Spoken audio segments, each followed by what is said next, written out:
Good morning, students. Since we have completed our first chapter, let's move on to our second chapter, that is solutions. So, you have studied about solutions in the previous classes. Solutions are homogeneous mixtures containing two or more components. And the component that is present in the large quantity is called a solvent. It's called a solvent. And the quantity that is present in small amount is called a solute. And the solute and the solvent combine to produce a solution. Okay, there are different type of solutions around us. So, in this chapter, we will be mainly dealing with homogeneous solutions. Okay, എന്താ homogeneous solutions എന്ന് വെച്ച് കഴിഞ്ഞാൽ എല്ലാ സ്ഥലത്തും ഒരേ property കാണിക്കുന്ന സൊല്യൂഷൻസിനാണ് നമ്മൾ homogeneous solutions എന്ന് പറയുന്നത്. അതായത് അതിൻ്റെ ഏത് പാർട്ട്, ഇപ്പോൾ ഒരു ബീക്കർ നമ്മൾ കൺസിഡർ ചെയ്യുകയാണ്, അതിനകത്ത് ഒരു സൊല്യൂഷൻ ഇരിക്കുകയെന്ന് വിചാരിക്കുക.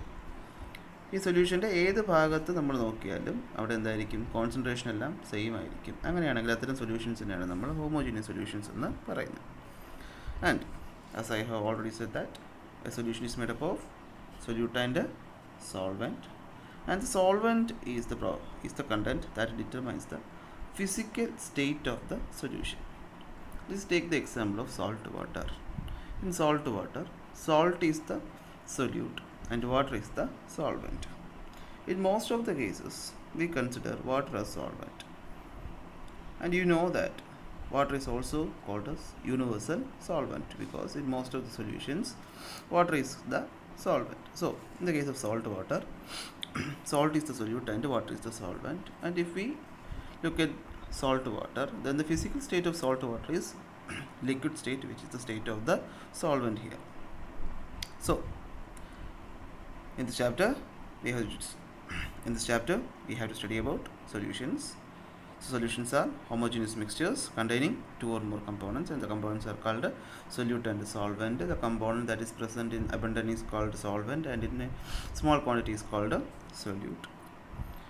And in this chapter we will be mainly concentrating on binary solutions. Okay, binary solutions are those solutions where that has only two components. Okay, that has only two components. The components may be solid, liquid or gas, and based on that, solutions can be classified into gaseous solutions, liquid solution and solid solutions. So, now let's study about the topics that we are going to study in this chapter. First of all, let us study about the various concentration terms related to a solution. Next, we have to study about vapor pressure. And in vapor pressure, we have to deal about two laws, that is Henry's law and Raoult's law. And then we have to study about the colligative properties. So, what are colligative properties?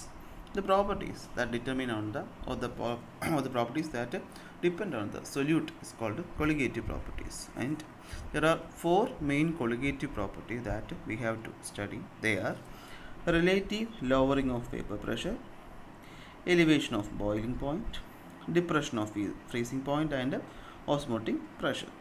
We will study about that in detail during the chapter. Okay, so first of all, let us start with concentration terms. So by concentration, what we mean is the number of moles of solute present per liter of solution. എന്ന് വെച്ചാൽ ഒരു litre സൊല്യൂഷനിൽ എത്രത്തോളം solute ഉണ്ട്, okay, സൊല്യൂഷനിൽ എത്രത്തോളം solute ഉണ്ട് എന്ന അളവിനെയാണ് നമ്മൾ കോൺസെൻട്രേഷൻ എന്ന് പറയുന്നത്. നമ്മൾ ഡെയിലി ലൈഫിൽ പല കാര്യങ്ങളിലും എന്ത് ഉപയോഗിക്കാറുണ്ട്, ഈ പറയുന്ന കോൺസെൻട്രേഷൻ ടേംസ്, അതായത് കോൺസെൻട്രേഷൻ എന്ന വാക്ക് ഉപയോഗിക്കാറുണ്ട്. അപ്പോൾ നിങ്ങൾക്കൊരു ഐഡിയ ഉണ്ടാകുമെന്ന് വിശ്വസിക്കുന്നു. അപ്പോൾ ഒരു ലിറ്റർ സൊല്യൂഷനകത്ത്, ഇവിടെ സോൾവൻ്റ് അല്ല നമ്മൾ ഉദ്ദേശിക്കുന്നത്, സൊല്യൂഷനാണ്. സൊല്യൂഷനിൽ എത്രത്തോളം സൊല്യൂട്ട് ഉണ്ടെന്ന അളവിനെയാണ് നമ്മൾ കോൺസെൻട്രേഷൻ എന്നുകൊണ്ട് ഉദ്ദേശിക്കുന്നത്. അങ്ങനെ നമ്മൾ നോക്കുകയാണെങ്കിൽ പലതരത്തിലുള്ള കോൺസെൻട്രേഷൻ ടേംസ് ഉണ്ട്. ഓക്കെ, ഒരുപാട് കോൺസെൻട്രേഷൻ ടേംസ് ഉള്ളതുകൊണ്ട് തന്നെ നമുക്കതിനെ ക്ലാസിഫൈ ചെയ്യേണ്ടത് അത്യാവശ്യമാണ്. അപ്പോൾ നമുക്ക് കോൺസെൻട്രേഷൻ ടേംസിനെ പ്രധാനമായിട്ടും രണ്ടായിട്ട് ക്ലാസിഫൈ ചെയ്യാൻ പറ്റും. The first one is temperature dependent terms and second one is temperature independent terms. Okay, temperature dependent terms and temperature independent terms. Temperature dependent terms are those concentration terms that uses volume. സിമ്പിളായിട്ട് പറയുകയാണെങ്കിൽ ടെമ്പറേച്ചറിനനുസരിച്ച് മാറ്റം വരുന്ന concentration terms ഉണ്ടെങ്കിൽ അവയാണ് നമ്മൾ temperature dependent terms എന്ന് വിളിക്കുന്നത്. അങ്ങനെയുള്ള കോൺസെൻട്രേഷൻ ടേംസിലെല്ലാം നമ്മൾ വോളിയത്തിൻ്റെ സഹായത്തോടു കൂടിയായിരിക്കും കോൺസെൻട്രേഷൻ കാൽക്കുലേറ്റ് ചെയ്യുക. കാരണം വോളിയം എന്ന് പറയുന്നത് ടെമ്പറേച്ചർ അനുസരിച്ച് മാറുന്ന ഒരു ക്വാണ്ടിറ്റിയാണ് അല്ലേ. ഇപ്പോൾ percentage volume by volume, percentage weight by volume, അങ്ങനെ എല്ലാ ഇക്വേഷൻസിനകത്ത് എന്ത് വരും, വോളിയം കൂടെ വന്നു കഴിഞ്ഞാൽ അതാണ് ടെമ്പറേച്ചർ ഡിപ്പെൻഡൻറ്റ് ടേംസ് എന്ന് പറയുന്നത്. ഇനി ഇൻഡിപെൻഡൻ്റ് എന്ന് പറയുമ്പോൾ അതിന് വരുന്ന എന്തായിരിക്കും, മാസ് ആയിരിക്കും അല്ലേ. ഇപ്പോൾ വെയിറ്റോ മാസോ മാത്രമുള്ള ക്വാണ്ടിറ്റീസ് ആണെങ്കിൽ, അല്ലെങ്കിൽ നമ്പർ ഓഫ് മോൾസ് മാത്രം വരുന്ന ക്വാണ്ടിറ്റീസ് ആണെങ്കിൽ അതെല്ലാം എന്തായിരിക്കും, ടെമ്പറേച്ചർ അനുസരിച്ച് മാറത്തില്ല. കാരണം മാസ് എന്ന് പറയുന്നൊരു ക്വാണ്ടിറ്റി ടെമ്പറേച്ചറിനനുസരിച്ച് മാറുന്ന ഒന്നല്ല. കാരണം ചൂട് കാലത്തായാലും തണുത്ത കാലത്തായാലും മാസ് എപ്പോഴും എന്തായിരിക്കും, ഒരുപോലെ ആയിരിക്കും. Now let's study about the various temperature dependent terms. The first one is percentage volume or volume by volume percentage.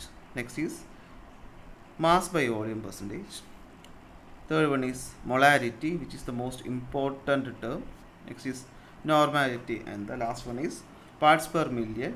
Parts per million മൂന്ന് തരത്തിലുണ്ട്. ഒന്ന് വോളിയം ബൈ വോളിയം, ഒന്ന് വെയിറ്റ് ബൈ വോളിയം, മറ്റൊന്ന് weight by weight. Weight by weight നമ്മൾ temperature ഇൻഡിപെൻഡൻറ്റിനകത്ത് പഠിക്കും. So നോക്കുക, temperature independent terms ഏതൊക്കെയാണ്, mass percentage, that is weight by weight. Then mole fraction, this is also an important term. Then molality, okay, and the molality. And the fourth one is ppm. Okay, mention ചെയ്യുന്നില്ല, അതാണ് ppm, parts per million. നമ്മൾ weight by weight എടുത്തു കഴിഞ്ഞാൽ അത് എന്തായിരിക്കും, ഈ പറയുന്ന temperature independent terms ആയിരിക്കും. അപ്പോൾ ചിലപ്പോൾ ക്വസ്റ്റ്യൻ ചോദിക്കാം, ഈ ടെമ്പറേച്ചർ ഡിപ്പെൻഡൻറ്റ് ടേമിൽ നിന്ന് ചിലപ്പോൾ ടെമ്പറേച്ചർ ഇൻഡിപെൻഡൻറ്റ് ടേമിലോട്ട് കൺവേർഷൻ നടത്താനുള്ള രീതിയിൽ ചോദ്യങ്ങൾ പരീക്ഷയ്ക്ക് ചോദിക്കാറുണ്ട്. അങ്ങനെ ക്വസ്റ്റ്യൻസ് വരികയാണെങ്കിൽ നമുക്ക് അവിടെ ആവശ്യമായി വരുന്നൊരു ടേമാണ് density.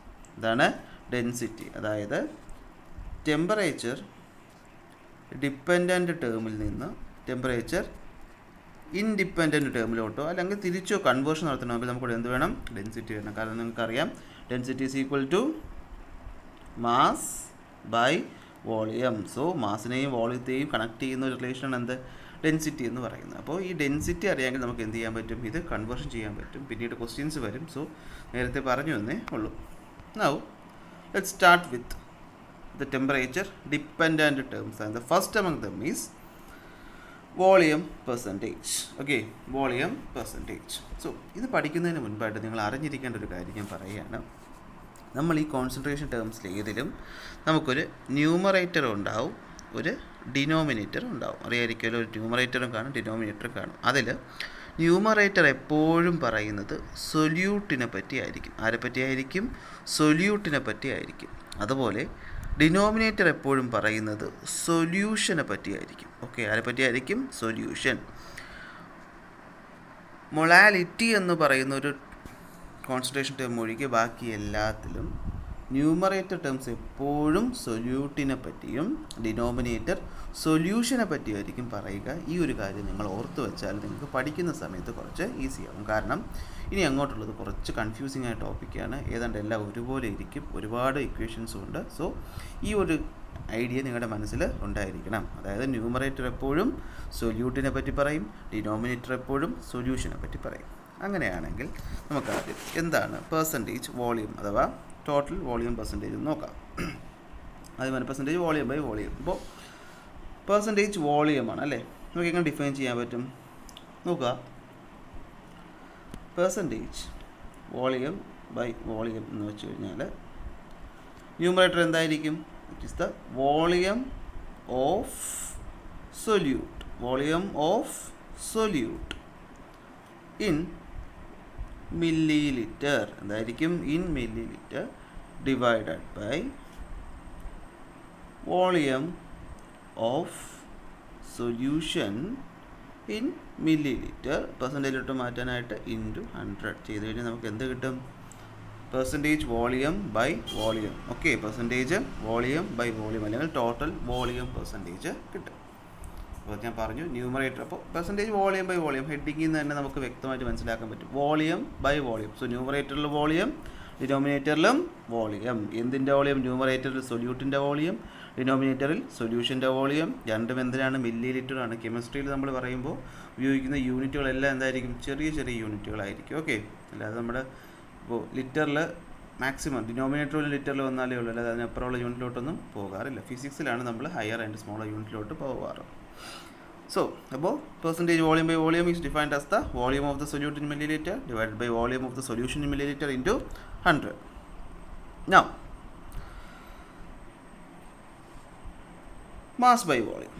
Okay, second term is mass by volume. Heading in the വ്യക്തമാണ്, mass by volume. So, in chemistry, we use mass and weight as equivalent. Okay, physics നമ്മൾ മാസും വെയിറ്റ് എന്ന് പറഞ്ഞാൽ രണ്ടാണ്, പക്ഷേ കെമിസ്ട്രിയെ സംബന്ധിച്ച് നമ്മൾ മാസ് എന്ന വെയിറ്റ് എന്ന് പറഞ്ഞാൽ ഉദ്ദേശിക്കുന്നത് ഒന്ന് തന്നെയാണ്. സോ മാസ് ബൈ വോളിയം എന്ന് വെച്ച് കഴിഞ്ഞാൽ it is equal to mass of the solute. Okay, മാസ്സാണ്, അപ്പോൾ മാസ് ബൈ വോളിയം, അപ്പോൾ ന്യൂമറേറ്റർ മാസ്സാണ്, അപ്പോൾ മാസ് ഓഫ് സൊല്യൂട്ട് യൂണിറ്റ്, മാസിൻ്റെ യൂണിറ്റ് എന്തായിരിക്കും? ഗ്രാമിലായിരിക്കും. എന്തിലായിരിക്കും? ഗ്രാമിലായിരിക്കും. കിലോഗ്രാം ഒന്നും അല്ല, ഗ്രാമാണ്. മാസിൻ്റെ യൂണിറ്റ് ഗ്രാമാണ്, ഫിസിക്സിൽ പഠിച്ചിട്ടുള്ളതായിരിക്കുമല്ലോ. So mass of the solute in gram divided by mass by volume ആണ്, അല്ലേ? അപ്പോൾ volume of solution, volume of solution in milliliter, volume of solution in milliliter. So it is the mass of the solute dissolved in 100 ml of solution. അപ്പോൾ എത്രത്തോളം mass വോളിയത്തിൽ സൊല്യൂഷനിൽ dissolve ചെയ്തിട്ടുണ്ട് എന്നാണ് അവർ കാണിക്കുന്നതാണ് എന്ത്? Mass by volume. So here we have discussed about two terms, that is percentage volume by volume or volume percentage and mass by volume or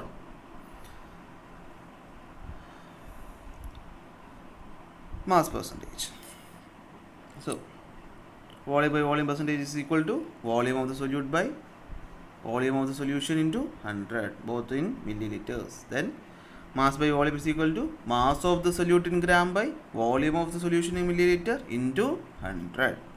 Okay, so ഇത് രണ്ടും മനസ്സിലായി കഴിഞ്ഞു എങ്കിൽ നമുക്ക് എന്ത് ചെയ്യാം? അടുത്ത ടേമിലോട്ട് പോകും, that is molality. Molarity is one of the most important term. Okay, because in most of the questions and in colligative property we have to deal with the molarity. So what is molarity? Molarity is defined as the number of moles. Okay, molarity is defined as the number of moles. Okay, ഇപ്പോൾ volume by വോളിയത്തിൽ number of volume ആയിരുന്നു അല്ലേ? അപ്പോൾ ഇവിടെ പറ്റുന്ന എന്താണെന്ന് വെച്ച് കഴിഞ്ഞാൽ ചെറിയ ടേംസ്. അപ്പോൾ if the amount of solute dissolved in a solution is in a smaller amount, then we cannot use gram or weight. In that cases we use this term molarity, where we take the number of moles of solute dissolved in per litre of solutions. Okay, അതായത് molarity ശ്രദ്ധിക്കുക, നമ്മൾ capital M കൊണ്ടാണ് molarity denote ചെയ്യുന്നത്. അത് ശ്രദ്ധിക്കണം, കാരണം small എമ്മിന് വേറെ ആളുണ്ട്. ഓക്കെ, അപ്പോൾ ക്യാപിറ്റൽ എം സ്മോൾ എം മാറിപ്പോകരുത്. Molarity is denoted by capital M and molality is defined as the number of moles of solute dissolved per litre of solution. അപ്പോൾ നമുക്ക് എങ്ങനെ എഴുതാൻ പറ്റും? Molarity capital M is equal to number of moles of solution, അല്ലേ? അപ്പോൾ number of moles mole concept ഒക്കെ ഓർമ്മയുണ്ടല്ലോ അല്ലേ? നമ്പർ ഓഫ് മോൾസ് ഓഫ് ആര്? Number of moles of solute. Numerator എപ്പോഴും ആരാണ്? സൊല്യൂട്ടാണ്. അപ്പോൾ number of moles of solute divided by per litre volume of solution എന്ന് വെച്ചാൽ ഒരു ലിറ്റർ സൊല്യൂഷനകത്ത് എത്ര മോൾസ് സൊല്യൂട്ട് ഉണ്ട്, അതാണ് എന്ത്? മൊളാരിറ്റി എന്ന് പറഞ്ഞു കഴിഞ്ഞാൽ. അത് മനസ്സിലാദ്യം ഉണ്ടാവണം, എന്നിട്ട് വേണം എന്ത് ചെയ്യാൻ? നമ്മൾ എഴുതാൻ. ഓക്കെ, ഇവിടെ ഡിനോമിനേറ്റർ എന്ത് വരും? ഡിനോമിനേറ്ററിൽ 1 liter ഓഫ് സൊല്യൂഷൻ. ഓക്കെ, ഇത് നമുക്ക് എങ്ങനെ എഴുതാൻ പറ്റും? നമ്പർ ഓഫ് മോൾസിനെ ഡിനോട്ട് ചെയ്യുന്ന ലിറ്ററാണ് സ്മോൾ ലെറ്റർ എൻ. അപ്പോൾ N divided by volume in litre V suffix L. Now how to find out number of moles? എങ്ങനെ കണ്ടുപിടിക്കുക? പ്ലസ് പഠിച്ചതാണ്, ഓർമ്മ കാണില്ല, എനിക്കറിയാം. അപ്പോൾ ഞാൻ തന്നെ അങ്ങ് പറഞ്ഞുതരാം. ഇപ്പോൾ നമ്പർ ഓഫ് മോൾസ് എന്ന് വെച്ചാൽ എന്താണ്? It is the weight. Okay, is the weight or mass divided by the molar mass. Okay, weight or mass divided by molar mass will give the number of moles. നമ്മൾ W by m naught എന്ന് denote ചെയ്യും. Okay, W by m naught. Okay, ഇങ്ങോട്ട് മാറ്റി എഴുതാം. That is W by capital M suffix naught, where m is the molar mass of the solute. So ഇത് നമ്മളിവിടെ substitute ചെയ്താൽ നമുക്ക് എങ്ങനെ കിട്ടും? ഈ ഇക്വേഷൻ നമ്മൾ എന്ത് ചെയ്യുന്നു? ഈ ഇക്വേഷനോട് സബ്സ്റ്റിറ്റ്യൂട്ട് ചെയ്യുകയാണ് അല്ലേ. അപ്പോൾ എന്നിന് വരെ എന്ത് വരും? W by m naught into VL. W by m naught into VL. That is molarity. ഇനി ചില കേസുകളിൽ ഈ വോളിയം എന്ന് പറയുന്നത് ചിലപ്പോൾ എന്ത് തരും? ലിറ്ററിൽ വരും, മില്ലി ലിറ്ററിലായിരിക്കും തരുന്നത്. ഓക്കെ, പ്രോബ്ലം ചെയ്യുന്ന കേസാണ് പറയുന്നത്. ചിലപ്പോൾ ഈ പറയുന്ന വോളിയം എന്തിലായിരിക്കും തരുന്നത്? മില്ലി ലിറ്ററിലായിരിക്കും തരുന്നത്. എങ്കിൽ നമുക്ക് ഇക്വേഷൻ ചെറിയ മാറ്റം വരും. എങ്ങനെയായിരിക്കും? Weight of the solute divided by molar mass into volume in millilitre. ഇനി മില്ലി ലിറ്ററിനെ എങ്ങനെ ലിറ്ററിലാക്കാം? മില്ലി ലിറ്ററിലാക്കാൻ എന്ത് ചെയ്യണം? 1000 ഡിവൈഡ് ചെയ്യണം അല്ലേ. അപ്പോൾ ഡിനോമിനേറ്ററിനെ 1000 ഡിവൈഡ് ചെയ്യുമ്പോൾ അതെങ്ങോട്ട് പോകും? ന്യൂമറേറ്ററിലോട്ട് പോകും. അപ്പോൾ നമുക്ക് എങ്ങനെ എഴുതാൻ പറ്റും? ഇൻറ്റു 1000 എന്ന് എഴുതാൻ പറ്റും. So molarity capital M is equal to weight of the solute into 1000 divided by molar mass of the solute into volume in millilitre. So ഈ രണ്ട് ഇക്വേഷനും വളരെയധികം ഇമ്പോർട്ടൻ്റ് ആണ്, പഠിച്ചു വെച്ചേ പറ്റുള്ളൂ. നമുക്ക് ഈ ചാപ്റ്ററിൽ ഒരുപാട് യൂസുള്ള ഇക്വേഷൻസ് ആണ്. സോ നെക്സ്റ്റ് നമുക്ക് നോക്കേണ്ടത് ഇതുമായി റിലേറ്റ് ചെയ്ത് വരുന്ന മറ്റൊരു ടേമാണ്. That is strength. ഇതാണ് സ്ട്രെങ്ത്. സ്ട്രെങ്ത് എന്ന് പറഞ്ഞു കഴിഞ്ഞാൽ okay, it's the mass of solute in litre of solution. അപ്പോൾ മൊളാരിറ്റിയിൽ നമ്മൾ എന്ത് പറഞ്ഞു? Number of moles of solute in litre of solution. ഇവിടെ മോൾസിന് പകരം മാസ് കൊണ്ടുവരികയാണെങ്കിൽ, എന്താണ്? മോൾസിന് പകരം മാസ് കൊണ്ടുവരികയാണെങ്കിൽ അത് നമ്മൾ വിളിക്കുന്ന പേരാണ് എന്ത്? Strength, denoted by capital S. So strength is equal to mass. Okay, strength is equal to mass of solute. Okay, ഇവിടെ നമ്മൾ മാസ്സാണ് ഉപയോഗിക്കുന്നത്. Mass of solute divided by per volume of solution. Per volume of solution നമുക്ക് എങ്ങനെ എഴുതാൻ പറ്റും? S is equal to mass denoted by W by litre of solution VL. അപ്പോൾ W by VL എന്ന് എഴുതാനായിട്ട് പറ്റും. Okay, W by VL. നമ്മൾ ഇതിന് മൊളാരിറ്റിയുമായിട്ട് ചെറിയൊരു റിലേഷനുണ്ട്. നോക്കുക, മൊളാരിറ്റി എന്ന് വെച്ചാൽ എന്തായിരുന്നു? M is equal to general basic equation W by MO into VL അല്ലേ. ഓക്കെ, ഈ W ബൈ VL ഉണ്ടായിരുന്നു. W ബൈ VL അത് തന്നെയല്ലേ ഇതാ ഇവിടെ കാണുന്ന W ബൈ VL. അപ്പോൾ വേണമെങ്കിൽ നമുക്ക് മൊളാരിറ്റി എങ്ങനെ എഴുതാം? M is equal to S by M naught എന്നും എഴുതാൻ പറ്റും. ഓക്കെ, ഇതൊരു റിലേഷനാണ്. നമ്മൾ എൻട്രൻസ് ലെവലിലൊക്കെ നിങ്ങൾ പോവുകയാണെങ്കിൽ അവിടെ നിങ്ങൾക്ക് എന്തുണ്ട്? ഇതിൻ്റെ യൂസ് ഉണ്ടാവും. ഓക്കെ, അപ്പോൾ നമ്മൾ മെയിനായിട്ടുള്ള കോൺസെൻട്രേഷൻ ടേംസിനെ പറ്റി പറഞ്ഞു. അതിൽ ആദ്യം വന്നതാണ് പെർസെൻറ്റേജ് വോളിയം ബൈ വോളിയം. രണ്ടാമത് വന്നതാണ് പെർസെൻറ്റേജ് വെയിറ്റ് ബൈ വെയിറ്റ്. മൂന്നാമത് വന്നതാണ് മൊളാരിറ്റി. നാലാമത് വന്നതാണ് സ്ട്രെങ്ത്. അപ്പോൾ സ്ട്രെങ്തും കൂടി പഠിച്ചു കഴിഞ്ഞാൽ നമുക്ക് അടുത്ത് നോക്കാനുള്ളൊരു ടേമാണ് നോർമാലിറ്റി. ഇതാണ് നോർമാലിറ്റി. ഓക്കെ, സോ നമുക്ക് നോക്കാം normality. Normality which denoted by capital letter N. Okay, capital letter N വെച്ചാണ് നമ്മൾ എന്ത് ഡിനോട്ട് ചെയ്യുന്നത്? നോർമാലിറ്റി ഡിനോട്ട് ചെയ്യുന്നത്. ഓക്കെ, ഇവിടെ നമ്മൾ പുതിയൊരു ടേം കൊണ്ടുവരികയാണ്. ഓക്കെ, മൊളാരിറ്റിയിൽ നമ്മൾ നമ്പർ ഓഫ് മോൾസ് എന്നാണ് പറഞ്ഞത്. ഇവിടെ നമ്പർ ഓഫ് മോൾസിൽ പകരം നമ്മൾ വേറൊരു സാധനം കൊണ്ടുവരികയാണ്. അതിൻ്റെ പേരാണ് ഗ്രാം ഇക്വലൻറ്റ്. എന്താണ് ഗ്രാം ഇക്വലൻറ്റ്? ലോജിക്ക് നിങ്ങൾ മനസ്സിലാക്കുക. അപ്പോൾ നമ്പർ ഓഫ് മൊളാരിറ്റി നമ്മൾ പറഞ്ഞു മോൾസ് ബൈ ലിറ്റർ. ഇവിടെ മോൾസ് എന്ന് പറയുന്നൊരു ക്വാണ്ടിറ്റിയാണ് അല്ലേ. അതുപോലെ നമ്മൾ പുതിയൊരു ക്വാണ്ടിറ്റി ഇവിടെ പറയുകയാണ്. അതിൻ്റെ പേരാണ് ഗ്രാം ഇക്വലൻറ്റ് അല്ലെങ്കിൽ ഇക്വലൻ്റ് വെയിറ്റ് എന്ന് പറയും. ഓക്കെ, ഗ്രാം ഇക്വലൻ്റ് അല്ലെങ്കിൽ equivalent weight. So it is defined as the gram equivalent of solute percent in litre. ഞങ്ങൾ ഡിനോട്ട് ചെയ്യാൻ പറ്റും capital N is equal to gram equivalent അല്ലേ. അപ്പോൾ നമ്പർ ഓഫ് ഇക്വലൻ്റ് EQ ആണ് ഇത്. Equivalent solute, number of equivalent solute divided by volume in volume of the solution എന്ന് പറയാം. എന്ന് പറയാം വോളിയം ഓഫ് ദ സൊല്യൂഷൻ എന്ന് പറയാം. അപ്പോൾ ഇങ്ങനെ എഴുതാൻ പറ്റും. ഇവിടെ നമ്മൾ ഇക്വലൻറ്റിന് EQ എന്നാണ് ഡിനോട്ട് ചെയ്യുന്നത്. എന്താണ് EQ? So EQ by VL. Okay, EQ by VL. അപ്പോൾ വരുന്നൊരു ചോദ്യമാണ് എന്താണ് ഈ EQ എന്ന് വെച്ച് കഴിഞ്ഞാൽ? എന്താണ് EQ എന്ന് വെച്ച് കഴിഞ്ഞാൽ? സോ നോക്കുക, നമ്മൾ പറഞ്ഞു നമ്പർ ഓഫ് മോൾസ് നമ്മൾ അങ്ങനെ കാൽക്കുലേറ്റ് ചെയ്ത് ഓർമ്മയുണ്ടല്ലോ. Number of moles small n is equal to weight of the solute by molar mass അല്ലേ, weight of solute by molar mass. അങ്ങനെയാണെങ്കിൽ ഇക്വലൻ്റ് വെയിറ്റ് എന്ന് വെച്ച് കഴിഞ്ഞാൽ weight of the solute by equivalent mass. എന്താണ് weight of the solute by equivalent mass? ഒരു പുതിയ ടേമാണ്. Weight of the solute by equivalent മാസിനെ ഞാൻ വിളിക്കുന്ന പേരാണ് എന്ത്? ഇക്വലൻ്റ് വെയിറ്റ് ഓഫ് സൊല്യൂഷൻ എന്ന് പറയുന്നത്. ഓക്കെ, മോളാർ മാസ് പോലെ വരുന്ന ടേമാണ് ഇക്വലൻ്റ് മാസും. നമുക്ക് അതിനടുത്ത് ഈ ഇക്വേഷൻ സബ്സ്റ്റിറ്റ്യൂട്ട് ചെയ്യാം. ഇക്വലൻ്റ് വരെ എന്ത് കൊടുക്കാം? W/EM എന്ന് കൊടുക്കാം. എന്ത് കൊടുക്കാം? W/EM. അപ്പോൾ ഇക്വേഷൻ ഇങ്ങനെ മാറും. Normality is equal to equivalent mass EM into VL. EM into VL എന്ന് എഴുതാനായിട്ട് സാധിക്കും. അപ്പോൾ വരുന്ന ചോദ്യമാണ് എന്താണ് ഈ ഇക്വലൻ്റ് മാസ് എന്ന് വെച്ച് കഴിഞ്ഞാൽ? ഇക്വലൻ്റ് മാസ് എന്ന് വെച്ച് കഴിഞ്ഞാൽ പുതിയൊരു ടേമാണ്. Equivalent mass is equal to molar mass divided by n factor. എന്താണ്? Molar mass divided by n factor. അതിന് വിളിക്കുന്ന പേരാണ് എന്ത്? Equivalent mass. എന്താണ്? Equivalent mass. അതായത് ഇപ്പോൾ ഒരു കോമ്പൗണ്ട് അത് അസിഡിക് മീഡിയത്തിലും ബേസിക് മീഡിയത്തിലും ന്യൂട്രൽ മീഡിയത്തിലും അല്ലെങ്കിൽ സോൾട്ടായിട്ട് ആക്ട് ചെയ്യുമ്പോൾ അല്ലെങ്കിൽ ഓക്സിഡൈസിങ് ഏജൻറ്റോ റെഡ്യൂസിങ് ഏജൻറ്റോ ഒക്കെ ആക്ട് ചെയ്യുന്ന സമയത്ത് അതിൻ്റെ മാസിൽ ചേഞ്ച് ഉണ്ടാവും.